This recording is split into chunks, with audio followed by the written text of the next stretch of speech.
ಪರಿಷತ್ ಸದಸ್ಯ ಸಿಟಿ ರವಿ ಮೇಲೆ ಪೊಲೀಸರ ದೌರ್ಜನ್ಯ ಪ್ರಕರಣಕ್ಕೆ ಸಂಬಂಧಪಟ್ಟಂತೆ ಇಡೀ ಪ್ರಕರಣಕ್ಕೆ ಈಗ ರಾಜ್ಯಪಾಲರ ಎಂಟ್ರಿ ಆಗ್ತಾ ಇದೆ. ಬೆಳಗಾವಿ ಅಧಿವೇಶನದಲ್ಲಿ ಸಿಟಿ ರವಿ ಮತ್ತು ಲಕ್ಷ್ಮೀ ಹೆಬ್ಬಾಳ್ಕರ್ ನಡುವಿನ ಜಟಾಪಟಿ ನಂತರದ ಕ್ರಮಗಳು. ಸಿಟಿ ರವಿ ಕೇಸ್ನಲ್ಲಿ ರಾಜ್ಯಪಾಲ ಗೆಹ್ಲೋಟ್ ಅವರು ಮಧ್ಯಪ್ರವೇಶವನ್ನು ಮಾಡಿದ್ದಾರೆ. ಸಿಟಿ ರವಿ ದೂರಿನ ಬೆನ್ನಲ್ಲೇ ಸಿಎಂ ಸಿದ್ದರಾಮಯ್ಯಗೆ ರಾಜ್ಯಪಾಲರು ಪತ್ರವನ್ನು ಬರೆದಿದ್ದಾರೆ. ಸಿಟಿ ರವಿ ಬಂಧನದ ಬಳಿಕ ಸುಮಾರು 400 ಕಿಲೋಮೀಟರ್ ಅಲೆದಾಡಿಸಿದಂತಹ ಆರೋಪ, ದುರ್ಗಮ ಪ್ರದೇಶ, ಕಬ್ಬಿನ ತೋಟಕ್ಕೆ ಕರೆದೊಯ್ದು ಕಿರುಕುಳ ಕೊಟ್ಟಂತಹ ಆರೋಪದ ಬಗ್ಗೆ ವಿಸ್ತೃತವಾಗಿ ಹೇಳಲಾಗಿತ್ತು.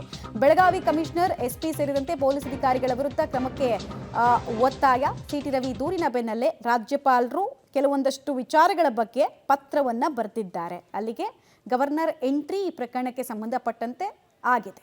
ಸ್ವಲ್ಪ ದಿನಗಳ ಹಿಂದೆನೇ ಈ ರೀತಿ ಪತ್ರ ಬರ್ಬೋದು ಅನ್ನೋದು ಒಂದು ಎಕ್ಸ್ಪೆಕ್ಟೇಷನ್ ಇತ್ತು. ಮತ್ತೆ ಸತೀಶ್ ಜಾರಕಿಹೊಳಿ ಅವರು ಕೂಡ ಪೊಲೀಸರು ವರ್ತಿಸಿದಂತಹ ರೀತಿ ಬಗ್ಗೆ ಕಾಂಗ್ರೆಸ್ ಸರ್ಕಾರದಲ್ಲೇ ಒಂದು ಆಶ್ಚರ್ಯವನ್ನು ವ್ಯಕ್ತಪಡಿಸಿದ್ರು. ಡೈರೆಕ್ಟ್ ಆಗಿ ಕೋರ್ಟ್ಗೆ ಪ್ರೊಡ್ಯೂಸ್ ಮಾಡ್ಬೋದಾಗಿತ್ತು, ಯಾಕೆ ಹಂಗೆ ಮಾಡಿದ್ರು ಗೊತ್ತಿಲ್ಲ ನನಗೆ ಅಂತೆಲ್ಲ ಹೇಳಿದ್ರು ಅವರು.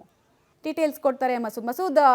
ರಾಜ್ಯಪಾಲರು ಸಿಎಂಗೆ ಬರೆದಿರುವಂತಹ ಪತ್ರವನ್ನ ಯಾವ ರೀತಿ ವ್ಯಾಖ್ಯಾನಿಸಬಹುದು, ಇದನ್ನ ಸರ್ಕಾರ ಹೇಗ್ ನೋಡುತ್ತೆ ಅಂತ? ಮಮತಾ, ಸಿಟಿ ರವಿ ಅವರ ಪ್ರಕರಣ ಮತ್ತೆ ಮುನ್ನೆಲೆಗೆ ಬಂದಿದೆ. ರಾಜ್ಯಪಾಲರು ಮುಖ್ಯಮಂತ್ರಿಗಳಿಗೆ ಅಡ್ರೆಸ್ ಮಾಡಿ ಒಂದು ಪತ್ರವನ್ನ ಬರೆದಿದ್ದಾರೆ. ಆ ಪತ್ರದಲ್ಲಿ ಈ ಹಿಂದೆ ಸಿಟಿ ರವಿ ಅವರು ರಾಜ್ಯಪಾಲರಿಗೆ ಏನೆಲ್ಲ ದೂರು ಕೊಟ್ಟಿದ್ರು, ಏನೆಲ್ಲ ಕ್ರಮ ಆಗ್ಬೇಕು ಅಂತ ಮನವಿ ಮಾಡ್ಕೊಂಡಿದ್ರು, ಆ ದೂರನ್ನ ಮುಖ್ಯಮಂತ್ರಿಗಳಿಗೆ ರಾಜ್ಯಪಾಲರು ವರ್ಗಾವಣೆ ಮಾಡಿದ್ದಾರೆ. ಈ ಸಂಬಂಧಪಟ್ಟಂತೆ ಸೂಕ್ತ ಕ್ರಮ ತೆಗೆದುಕೊಳ್ಳಿ ಅನ್ನುವಂತಹ ಸೂಚನೆಯನ್ನು ಕೂಡ ರಾಜ್ಯಪಾಲರು ಮುಖ್ಯಮಂತ್ರಿಗಳಿಗೆ ರವಾನೆ ಮಾಡಿದ್ದಾರೆ. ಮುಖ್ಯವಾಗಿ ಸಿಟಿ ರವಿ ಅವರು ಅದರಲ್ಲಿ ಆವತ್ತಿನ ರಾತ್ರಿ ಡಿಸೆಂಬರ್ 19ನೇ ರಾತ್ರಿ ಪೊಲೀಸರು ಯಾವೆಲ್ಲ ರೀತಿಯಲ್ಲಿ ಅಮಾನವೀಯವಾಗಿ ಅವ್ರ ಜೊತೆ ನಡ್ಕೊಂಡ್ರು ಅನ್ನುವಂಥದ್ದನ್ನ ದೂರಿದ್ದಾರೆ.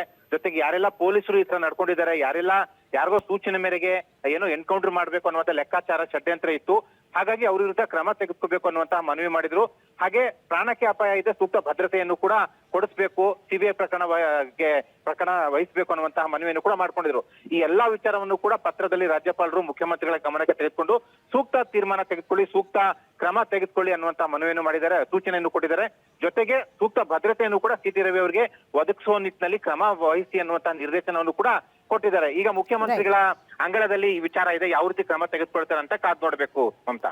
ರೈಟ್, ಧನ್ಯವಾದ ತಮ್ಮೆಲ್ಲ ಮಾಹಿತಿಗಾಗಿ ಮಸೂದ್. ಸರ್ಕಾರದ ವತಿಯಿಂದ ಮುಖ್ಯಮಂತ್ರಿಗಳು ತೆಗೆದುಕೊಳ್ಳುವಂತಹ ಕ್ರಮದ ಬಗ್ಗೆ ಒಂದು ಕ್ಯೂರಿಯಾಸಿಟಿ ಇದ್ದೇ ಇದೆ. ಬಿಕಾಸ್ ಸತೀಶ್ ಜಾರಕಿಹೊಳಿ ಆದಿಯಾಗಿ ತುಂಬಾ ಜನ ಸಚಿವರು ಅಭಿಪ್ರಾಯ ಪಟ್ಟಿದ್ದು, ಅವತ್ತು ಏನೇ ಆಗಿದ್ರು ಕೂಡ ಡೈರೆಕ್ಟ್ ಆಗಿ ಕೋರ್ಟ್ಗೆ ಪ್ರೊಡ್ಯೂಸ್ ಮಾಡ್ಬೋದಾಗಿತ್ತು. ಬಟ್ ಯಾಕೆ ಹಂಗೆ ನಡ್ಕೊಂಡ್ರು ಗೊತ್ತಿಲ್ಲ, ಯಾರ ಅಣತಿಯಂತೆ ಮಾಡಿದ್ರು ಗೊತ್ತಿಲ್ಲ ಅಂತೆಲ್ಲ ಹೇಳ್ತಾ ಇದ್ರು. ನೋಡ್ಬೇಕು ಸರ್ಕಾರ ಇದನ್ನ ಹೇಗೆ ನೋಡುತ್ತೆ ಅಂತ.